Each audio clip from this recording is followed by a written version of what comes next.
নমস্কার বন্ধুদের, কেডি রকমারিতে সবাইকে স্বাগত। আজ আমি পাটিসাপটা পিঠে বানাবো, আর সেটা রঙিন পাটিসাপটা দেখলেই খেতে ইচ্ছা করবে। আর এটা খুব সহজেই বানানো যায়। পুরো ভিডিওটা দেখুন আর আপনজনদের জন্য এই রকম রঙিন পাটিসাপটা বানিয়ে নিন। ভালো লাগলে একটা লাইক করবেন, আর কেমন হয়েছে সেটা কমেন্ট করে অবশ্যই জানিও। তাহলে দেখে নেওয়া যাক কিভাবে এত সুন্দর করে পাটিসাপটা বানানো যায়।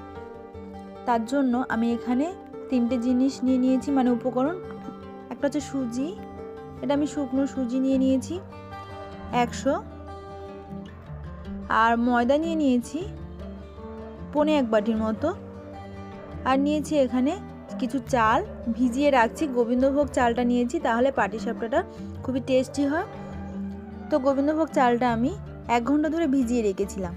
এবার মিক্সিতে সেটাকে আমি পেস্ট তৈরি করে নেব, মানে যে ব্যাটারটা তৈরি করব সেটা ওই মিক্সিতে তৈরি করে নেব। এবার অল্প অল্প করে আমি এখানে চালটা দিয়ে দিচ্ছি, আর চালটা খুব ভালো করে ধুয়ে তারপর ভেজাতে লাগবে। তো এটা আমি এবার একটু অল্প করে দুধ দিয়ে দেব। আমি দুধ দিয়ে এই ব্যাটারটা তৈরি করছি, আর দুধটা আগের থেকে জাল দিয়ে নিতে লাগবে। তো দেখুন আমার ব্যাটারটা তৈরি হয়ে গেছে। আমি এখানে অল্প অল্প করেই তৈরি করে নিচ্ছি, একসঙ্গে অতগুলো চাল দিচ্ছি না। ওখানে আমার 250 গ্রাম গোবিন্দভোগ চাল ছিল। একদম খুব মিহি করে পেস্ট তৈরি করে নিতে লাগবে। এবার একটা বাটির মধ্যে ঢেলে নেব। এইভাবে আমি আবার যে চালটা আছে সেই চালটার পেস্টটা তৈরি করে নেব।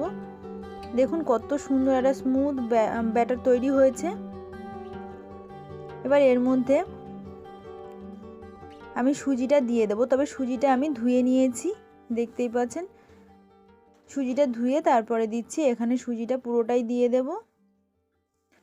এই পিঠাটা নরম থাকবে, ঠান্ডা হয়ে গেলেও এটা নরম থাকবে। চালের গুঁড়ো দিয়ে করলে যে পাটিসাপটাটা সেটা শক্ত হয়ে যায়, কিন্তু এটা নরম থাকবে, তার জন্য এই সুজিটা আর ময়দাটা দেওয়া। ভালো করে ফেটিয়ে নিতে লাগবে। এবার এর মধ্যে আমি ময়দাটা দিয়ে দেব। এই পুরো ময়দাটাই দিয়ে দেব।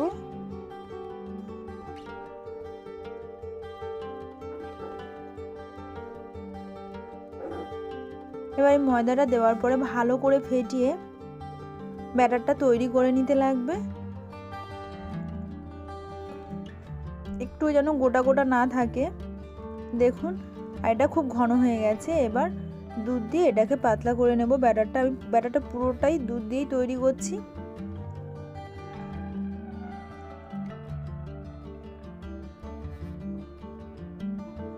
তো এই দুধটা দিয়ে ভালো করে ফেটিয়ে নিয়ে এর মধ্যে এবার আমি অল্প করে চিনি দিয়ে দিচ্ছি, যাতে ব্যাটারটা একটু, মানে যখন পাটিসাপটাটা হবে তখন যেন মিষ্টি হয়, একটু মিষ্টি মিষ্টি ভাবটা আছে। তার জন্য আমি এখানে 3 টেবিল চামচের মতো চিনি দিয়ে দিয়েছি। দিয়ে ভালো করে এটাকে ফেটিয়ে নিতে লাগবে। এবার আমি একটু ব্যাটার আলাদা করে নেব।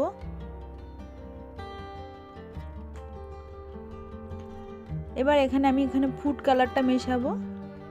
অল্প একটু ফুড কালার নিয়ে নিয়েছি, সেটাকে মিশিয়ে দিচ্ছি। খুবই সোজা এই পাটিসাপটাটা বানানো।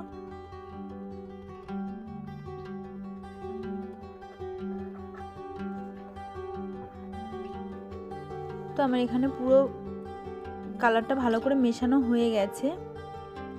এবার এগুলোকে আমি রেখে দেব। আর এবার ভেতরে নারকেলের পুর দিচ্ছি। আপনারা চাইলে ক্ষীরের পুরও দিতে পারেন। আমি এখানে নারকেলের পুরটা দিয়েই দেখাচ্ছি। কিছুটা মানে একটা গোটা নারকেল আমি এখানে কুড়িয়ে নিয়েছি। এবার আমি একটু এই যে গুড় পাওয়া যায়, সেই গুড়, এরকম বাটির মতন যে গুড়টা পাওয়া যায় সেই গুড়টা দিয়েই তৈরি করব ভেতরের পুরটা। তো একটা গ্রেটার দিয়ে ওটা গ্রেট করে নিচ্ছি।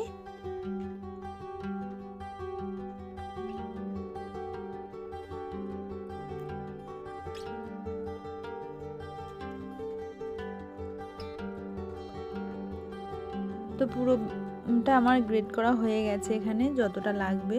এবার একটা আমি কড়াই বসিয়ে নিয়েছি, কড়াইয়ের মধ্যে আমি নারকেলটা দিয়ে দিচ্ছি।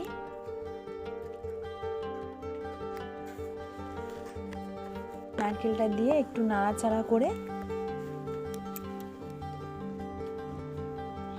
একটু নেড়ে চেড়ে তারপরে গুড়টা দিয়ে নিতে লাগবে।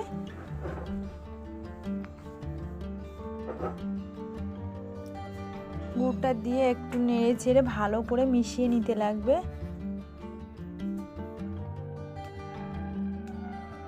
তো দেখুন এরকমই হয়ে গেছে। এবার নেড়ে চেড়ে ভেতরের পুরটা তৈরি করে নিতে লাগবে, কিন্তু আমি এখানে অল্প করে দুধ দিয়ে দেব। দুধটা দিয়ে ব্যাটারটা তৈরি করব। এই ভেতরের পুরটা তৈরি করব, ভেতরের পুরটা তৈরি করব।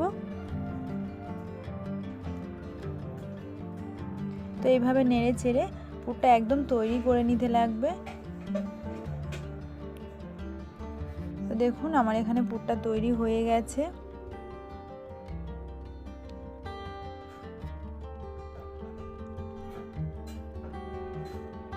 এবার একটা ফ্রাই প্যান নিয়ে নিয়েছি, তার মধ্যে একটু তেল ব্রাশ করে দিচ্ছি।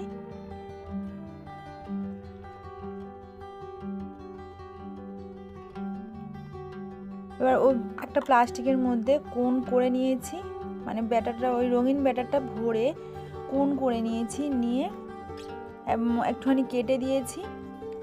দিয়ে এবার আমি ওই ডিজাইনটা তৈরি করে নেব।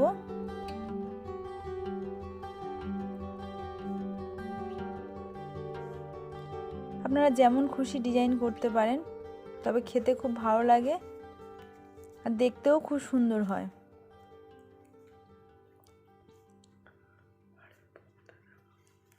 তো এটা দেওয়ার পরে 1-2 মিনিট, মানে 1 মিনিট পরে যখন দেখবেন এটার কালারটা একটু চেঞ্জ হয়ে এসছে, তখন এর মধ্যে ওই সাদা ব্যাটারটা দিতে লাগবে। দেখুন আস্তে আস্তে কালারটা চেঞ্জ হয়ে এসছে। এবার আমি এখানে ব্যাটারটা দিয়ে দেবো। আর ব্যাটারটা মানে রঙিন যে ব্যাটারটা নয়, সাদা ব্যাটারটা, মানে খুব পাতলা হবে না আবার ঘনও হবে না, তাহলে কিন্তু পাটিসাপটাগুলো ভালো হয় না, ভেঙে যায়। খুব পাতলা না করে একটু পাতলা করে এটাকে তৈরি করতে লাগবে। এবার সব কিছু ভালো করে মানে পুরোটা গোল করে দিয়ে একটা রুটির মতন করে নিতে লাগবে। এবার ওটা কিছুক্ষণ পর যখন দেখবেন হয়ে এসছে, তখন ভেতরের পুরটা দিয়ে তুলে নিতে লাগবে। আমি একটা খুন্তির সাহায্যে এটাকে তৈরি করে নিচ্ছি ঘুরিয়ে ঘুরিয়ে। আর দেখুন কত সুন্দর হয়েছে।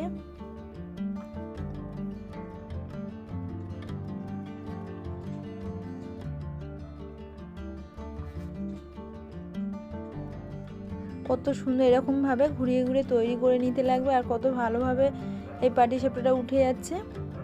তো এইভাবেই তৈরি করে নেবেন, খুবই লোভনীয় হয়। আবার আমি তেলটাকে ব্রাশ করে নিচ্ছি, ব্রাশ করে এবার আর একটা ডিজাইন দেখাচ্ছি। এরকম গোল গোল করেই তৈরি করে নিতে পারেন, এটাও খুব সুন্দর দেখতে হয়। আবার একটু যখন কালারটা, আর এইটা যখন করবেন তখন একদম লো ফ্লেমে রেখেই করবেন, তাহলে আর এটা পুড়বে না, নইলে নিচে লেগে যায়। একদমই যেমন কালার তেমনই উঠবে, সাদা হলুদ সেই রকমই ভাবে উঠবে। দেখুন এবার কালারটা চেঞ্জ হয়ে এসছে। এবার আমি সাদা ব্যাটারটা দিয়ে দেবো, 1 হাতা ব্যাটার দিয়ে দেবো। খুব ঘন নয়, দেখতেই পাচ্ছেন পাতলাই তো করেছি, কিন্তু খুব পাতলা নয়। এবার ঘুরিয়ে ঘুরিয়ে চারিদিকে একটা রুটির আকার দিয়ে নেব গোল করে।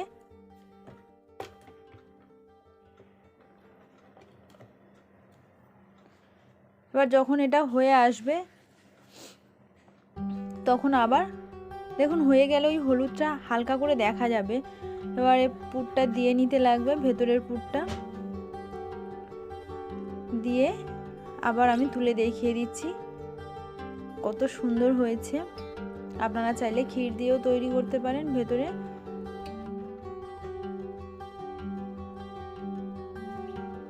দেখুন এটাও খুব সুন্দর হয়েছে। তো এইভাবে আপনারা বানিয়ে নিন, আর কত সহজেই বানানো হয়ে যাচ্ছে। তো আমি এইভাবে পুরোটাই বানিয়ে নেব।